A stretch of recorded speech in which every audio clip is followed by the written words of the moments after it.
मैं आज याद करता हूं बसपा प्रमुख आदरणीय बहन कुमारी मायावती जी को। उन्होंने इतने आंदोलन किए, लेकिन उनके आंदोलन के दौरान किसी भी बहुजन समाज के किसी भी भाई के ऊपर, किसी भी बहन के ऊपर कहीं कोई मुकदमे नहीं लिखे गए। ये होती है सूझबूझ, ये होती है सही राजनीति, ये होती है सही रणनीति। लेकिन चंद्रशेखर भाई का इतिहास रहा है, उनके ऊपर भी मुकदमे लिखे हुए हैं। इस देश के अंदर दलित समाज के उभरते हुए नेता हैं, आवाज़ उठाते हैं, अच्छा भी लगता है जब वो पीड़ितों के पास पहुंचते हैं, लेकिन सही से नेतृत्व नहीं कर पा रहे हैं।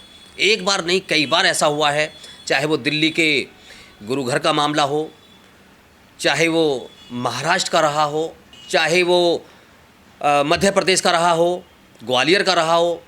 बहुत जगह ऐसा देखा गया है कि चंद्रशेखर आज़ाद एक कुशल नेतृत्व करने में असफल हो जाते हैं। यही जीता जागता सबूत प्रयागराज का सामने आया है। आप इतनी बड़ी संख्या में आप वहाँ जा रहे हैं, रोड शो का मतलब क्या है? आपको अगर पीड़ित परिवार से मिलना था, उसके प्रति सहानुभूति दिलानी थी, उनको न्याय की बात करनी थी। इस देश की जनता ने, नगीना की जनता ने आपको सांसद चुना है, और सांसद आपको इसलिए बनाया कि आप सदन में बैठ करके उनकी आवाज़ उठाएं।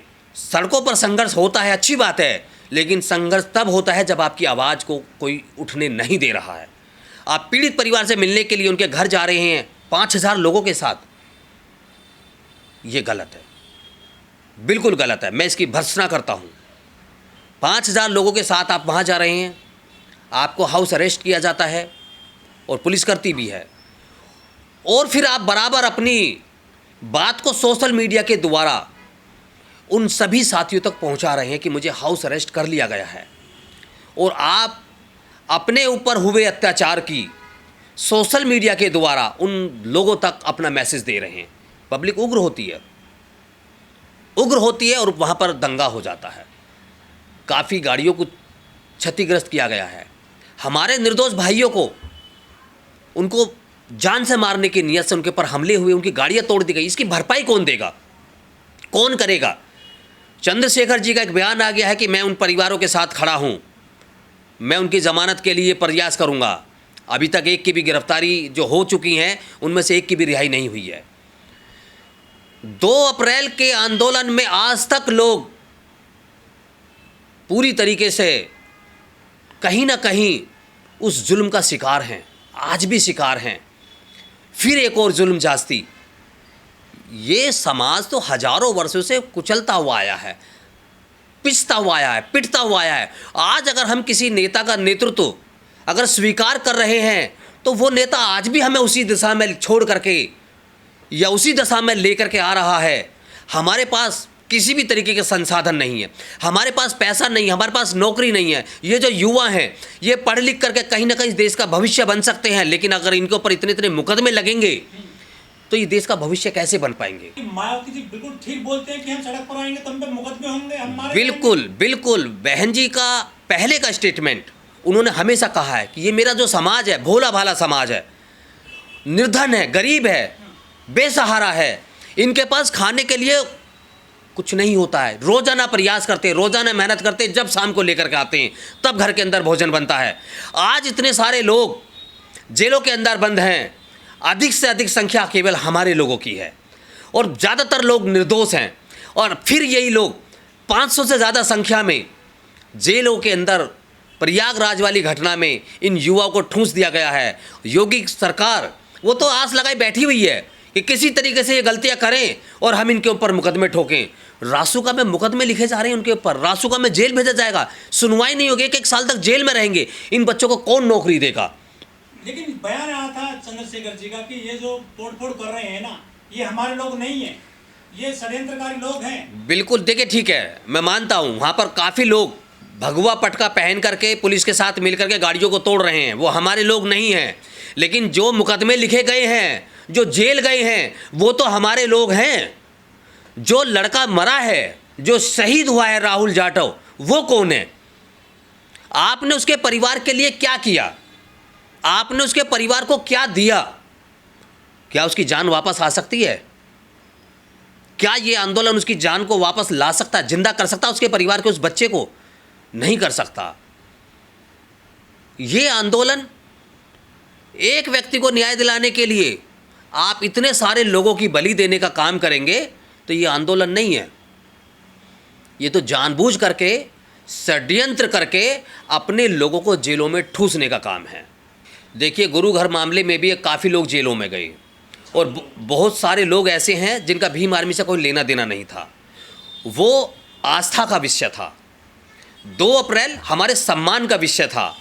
आज अगर चंद्रशेखर भाई उस परिवार से मिलने के लिए जाते हैं, परिवार से मिल करके आते हैं, तो वो केवल और केवल एक राजनीतिक पार्टी के नेता होने के नाते उस परिवार से मिलने के लिए गए थे। उन्हें वहाँ तक पहुँचने नहीं दिया गया। पुलिस ने उनको डिटेन कर लिया और डिटेन करने के बाद में उनको वहीं से वापस भेज दिया गया। क्यों नहीं चंद्रशेखर ने अपील की? क्यों नहीं उस उग्र आंदोलन को रोकने की अपील की गई? क्यों आप बार बार सोशल मीडिया पर वीडियो डाल रहे हैं कि मुझे आज यहाँ पर डिटेन कर लिया गया है? मैं अपने लोगों को बार बार वो बोल रहे हैं कि मेरे साथ तो 5000 लोग यहाँ पर भी हैं। फिर वो भीड़ वहाँ कैसे आ गई? इतने सारे लोगों को साथ में लेकर के चलना, ये चुनाव रैली तो थी नहीं। आप अगर पीड़ित परिवार से मिलने के लिए जा रहे हैं तो आप 10-20 लोगों के साथ जा सकते हैं। हम लोग भी देश भर में घूमते हैं, हम लोग भी 20,000 की पब्लिक लेकर चल सकते हैं, लेकिन नहीं। अगर परिवार को सेना वाले भी तो करते हैं, राजस्थान में, उत्तर प्रदेश में बड़ी बड़ी रैलियां, उन पर मुकदमे क्यों नहीं होते? तलवार दिखाते हैं, बंदूक दिखाते हैं खुलेआम। देखिए, उनकी सरकारें हैं, उनकी सरकारें और सरकार का संरक्षण उनको मिलता आया है और अब भी मिल रहा है। आपने हरियाणा के अंदर मेवात का मामला आपने देखा, मुस्लिम समाज के लोगों को मारा गया, उन्हीं के घरों में आग लगाई, उन्हीं को पीटा गया, सब कुछ उन्हीं पर, और बिल्डोजर भी उन्हीं पर चला। संभल में आपने देखा, वही लोग मरे, उन्हीं पे बिल्डोजर चला और उन्हीं के घरों को तोड़ा गया। जब हमें पता है कि आज षड्यंत्रकारी सत्ता में बैठा हुआ है तो क्या हम सुरक्षित ना रहें? हमारे नेता की जिम्मेदारी बनती है। मैं आज याद करता हूं बसपा प्रमुख आदरणीय बहन कुमारी मायावती जी को। उनके समकालीन उन्होंने इतने आंदोलन किए, इतने उन्होंने जो है कहीं ना कहीं वो इस तरीके की उनमें शामिल भी हुई हैं, लेकिन उनके आंदोलन के दौरान किसी भी बहुजन समाज के किसी भी भाई के ऊपर, किसी भी बहन के ऊपर कहीं कोई मुकदमे नहीं लिखे गए। ये होती है सूझबूझ, ये होती है सही राजनीति, ये होती है सही रणनीति। लेकिन चंद्रशेखर भाई का इतिहास रहा है, उनके ऊपर भी मुकदमे लिखे हुए हैं, लेकिन वो तो सांसद बन गए हैं। आज उनके पास शोहरत है, दौलत है, सम्मान है, सब कुछ है। क्या हर एक व्यक्ति सांसद है? हर एक व्यक्ति विधायक है? ये लोग अपना पैसा कमाने के लिए घर से बाहर निकलते हैं। आज इतने सारे लोग जेलों में चले गए हैं। क्या ये परिवार में भोजन प्राप्ति के लिए उनको कहीं से मदद मिल पाएगी? लीगल सेल बनाई है भीम आर्मी ने, आजाद समाज पार्टी ने, वो सब मुकदमे देखेगी उनके ऊपर। देखिए, ये सब चीज़ें ठीक हैं, मुकदमे देखे जाएंगे, लेकिन मैंने केवल और केवल जो ये घटना घटी है उस घटना पर मैंने अपनी वो रखा है, उस पर अपनी प्रतिक्रिया दी है कि इस तरीके की जो घटना घटी है मैं उसकी कड़ी निंदा करता हूं, और निंदा उनकी भी करता हूं। उनके कुशल नेतृत्व को मैं कहता हूं कि आपका कुशल नेतृत्व वहां पर सही तरीके से काम नहीं कर पाया। आगे के लिए जो भी आपकी रणनीतियां हों, इस समाज को बचा के रखिए। ये समाज आपका नेतृत्व स्वीकार कर रहा है, आपके द्वारा और इस सरकार के द्वारा दमन को भी स्वीकार कर रहा है। इस कौम को बड़े जोश के साथ में ये यहाँ तक पहुँची है, इसको ख़त्म मत होने दीजिए। इस देश के अंदर 2 अप्रैल में भारत बंद हुआ और एक बहुत बड़ा आंदोलन किया गया था। वो आंदोलन अपने हक और अधिकारों के लिए था और देश के सर्वोच्च SC ST समाज के सम्मान के लिए था।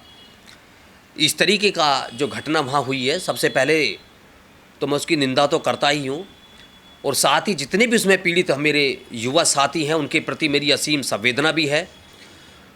दूसरा, मैं श्रद्धा सुमन तो नहीं कहूँगा, सच्ची श्रद्धांजलि भी उस राहुल जाटव के लिए भी दूंगा जिस बच्चे ने इस आंदोलन में अपनी जान गंवा दी। और ये सब क्यों हुआ?